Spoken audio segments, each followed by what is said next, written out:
श्री स्वामी समर्थ. नमस्कार. मी नंदिनी माझ्या यूट्यूब चॅनलवर तुमचं खूप मनापासून स्वागत करत आहे. तुमच्या मनातील सर्व चांगल्या इच्छा स्वामी महाराज पूर्ण करो ही स्वामींच्या चरणी प्रार्थना करते आणि आजच्या या नवीन व्हिडिओला सुरुवात करते. तर पहा, 2 जुलै मंगळवार या दिवशी आलेली आहे योगिनी एकादशी. आपल्या हिंदू धर्मामध्ये एकादशीचं विशेष असं महत्त्व सांगितलं जातं.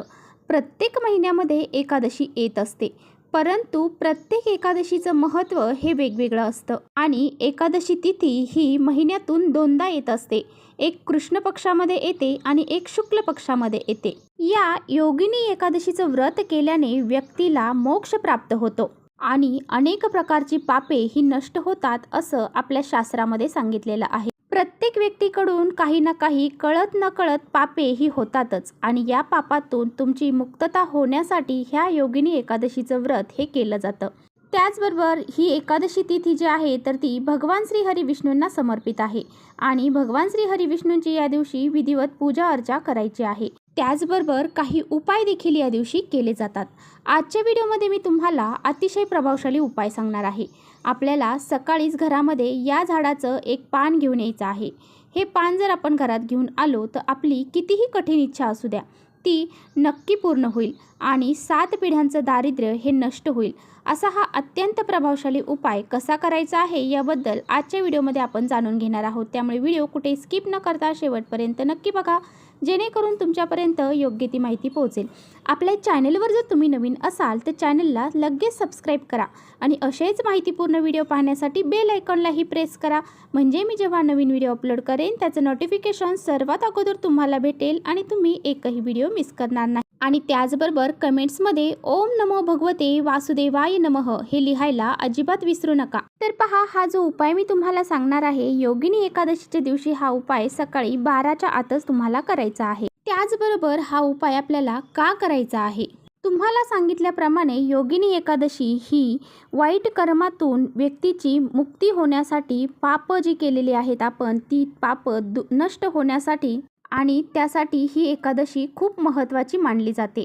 आणि बघा, प्रत्येकजणच या एकादशीचं व्रत करतं असं अजिबात नाही. ज्यांना शक्य आहे त्यांनी या एकादशीचं व्रत आवर्जून करावे आणि ज्यांना शक्य नाही त्यांनी काही उपाय जरी केले तरी सुद्धा चालेल. त्या उपायाबरोबरच भगवान श्री हरी विष्णू, माता लक्ष्मी यांची पूजा अर्चा देखील केली जाते. असं केल्याने देखील, पूजा अर्चा केल्याने देखील भगवान श्री हरी विष्णू आपल्यावरती प्रसन्न होतात आणि आपली वाईट कर्मातून जे कळत नकळत आपल्याकडून पापे झालेली आहेत ते सुद्धा नष्ट होऊन जातात.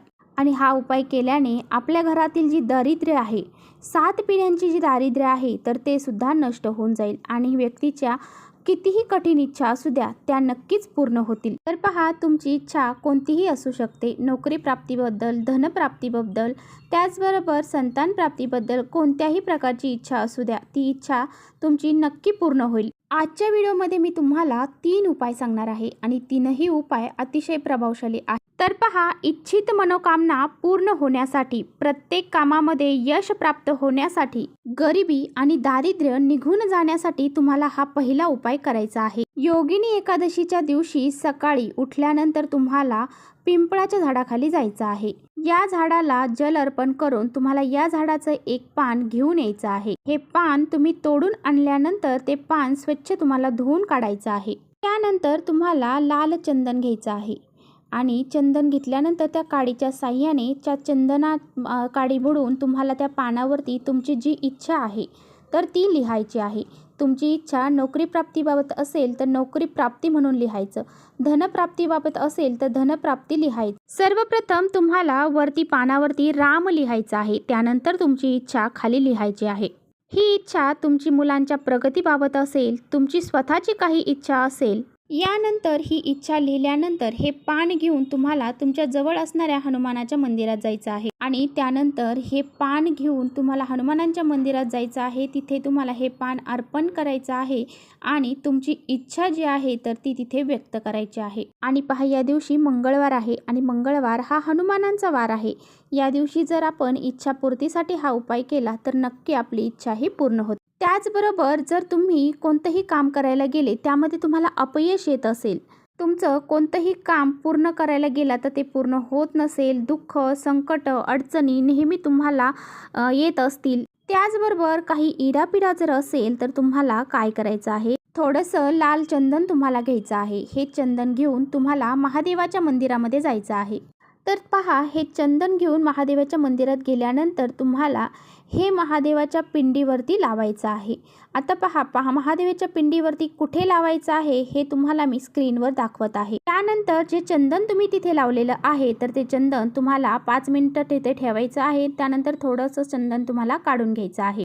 त्यानंतर ते चंदन घेऊन आल्यानंतर तुम्हाला ते चंदन घेऊन तुमच्या घराजवळ एखादं बेलाचं झाड असेल तर त्या झाडाखाली जायचं आहे, किंवा तुमच्या मंदिराच्या बाहेर, महादेवाच्या मंदिराच्या बाहेर एखादं बेलवृक्ष असेल तर तिथे तुम्ही जाऊ शकता. हे चंदन घेऊन जाऊन तुम्हाला त्या चंदनामध्ये एका काडीच्या साह्याने त्या बेलाच्या पानावरती किंवा बेलाच्या फळावरती तुम्हाला ओम अक्षर हे लिहायचं आहे आणि त्यानंतर तुम्हाला तुमची इच्छा ही व्यक्त करायची आहे.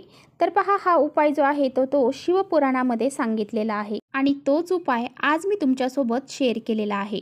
तर हा पण उपाय तुम्ही इच्छित मनोकामना पूर्ण करण्यासाठी करू शकता. तर पहा, जेव्हा तुम्ही हे शिवलिंगावरती लाल चंदन लावणार आहात त्यावेळेस तुम्हाला एक तांब्याभर पाणी देखील घेऊन जायचं आहे आणि त्या शिवलिंगावरती एक तांब्याभर जल तुम्हाला अर्पण करायचं आहे. अशा पद्धतीने हा उपाय तुम्हाला करायचा आहे.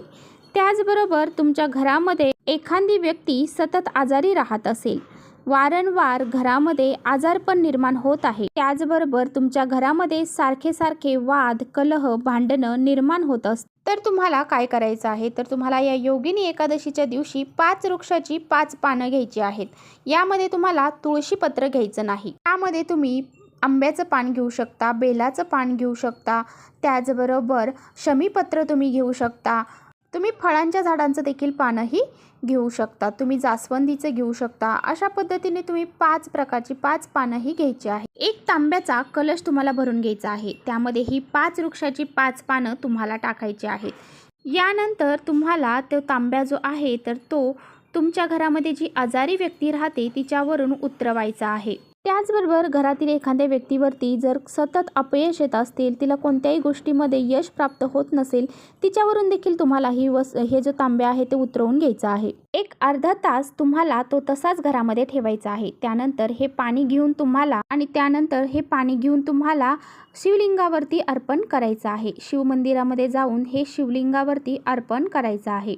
यानंतर तुम्ही जेव्हा जेल अर्पण करता त्यावेळेस तुम्हाला ज्या व्यक्तीसाठी तुम्ही हा उपाय करत आहात त्या व्यक्तीचं नाव घेऊन हे जल तुम्हाला उत्तर साईडने अर्पण करायचं आहे. त्या व्यक्तीची जी काही इच्छा आहे ती व्यक्त करायची आणि अशा पद्धतीने हे जल तुम्हाला अर्पण करायचं आहे. तर चला, इथेच थांबवते माझा व्हिडिओ आवडला असेल तर नक्की लाईक करा. चॅनलवर नवीन असाल तर चॅनलला सबस्क्राईब करा. परत भेटूया अशा छानशा व्हिडिओसोबत. तोपर्यंत श्री स्वामी समर्थ.